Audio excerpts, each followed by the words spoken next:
I call the honourable member Sam Lotu-Iiga.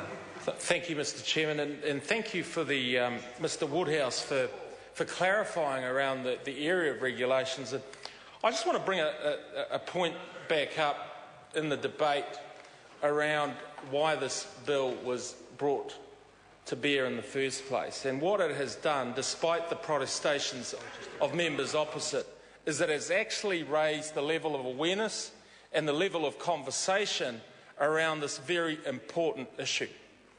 And we've heard tonight from members around this chamber that there are over 25,000 charities in this country where members of the public donate in excess of $1 billion. And those members, at least the members that I speak to on the streets of Maungakiekie, who want to have trust and confidence in the charities that they donate to, they say that they'd want some level of accountability, some level of transparency in what they're donating and where that money is going. But we heard some submissions from various charities, and I see the Honourable Leanne Dalzell is here, and to be fair, we grappled with the way that this bill would address the issues that were raised both in the public, oral and written submissions. And we grappled in a way that we wanted primarily to see some primary legislation that would directly address the issues that have been canvassed here tonight. And we tried and we tried and we didn't quite get there. And that was disappointing. But I think it's mischievous for members opposite to now claim that this bill is hollow. Because it isn't hollow. It actually has regulation-making powers. And I've already canvassed in this House my reluctance to use regulation-making powers.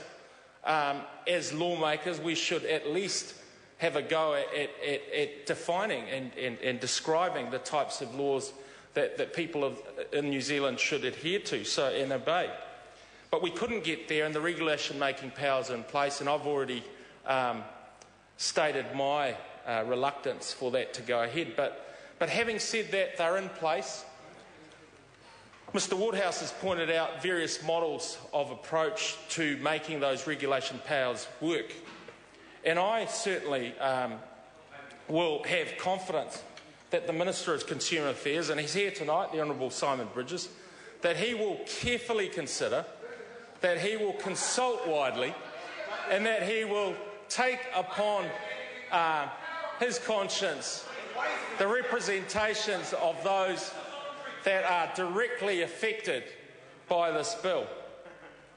I think one of the more compelling submissions that we heard was from Greenpeace and various others who stated that it wasn't a one-off donation that they were receiving, it was actually a trail of donations, and that in order to attain those long-term donors, they needed to invest in marketing, public relations, and in those people that would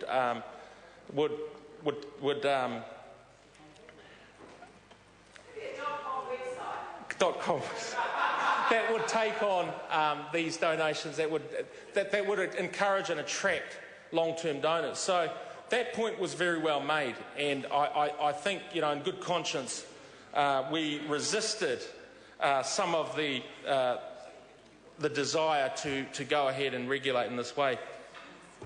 I think also the points raised by Mr. Twyford are quite valid, because direct mail, and Mr. Twyford didn't actually state the online contributions that people make, because the internet is actually taking over in terms of attracting donations to various charitable organisations. He also mentioned charitable events, which again are different ways of soliciting funds from potential donors and future donors. So I take the point, but I think Mr. Twyford, who wasn't part of our select committee process, should actually look at the bill and look at the amended bill, because the bill actually the bill actually incorporates some of those things. The bill is wide enough, at least the regulation powers that are stated within the bill are wide enough to take on board those. Mr Chair. Mr Chair. I call the honourable member Sam Lotu-Iiga. The bill is wide enough to take on some of those different forms of donating monies. And sir, we can't forget the mischief that actually this bill addresses.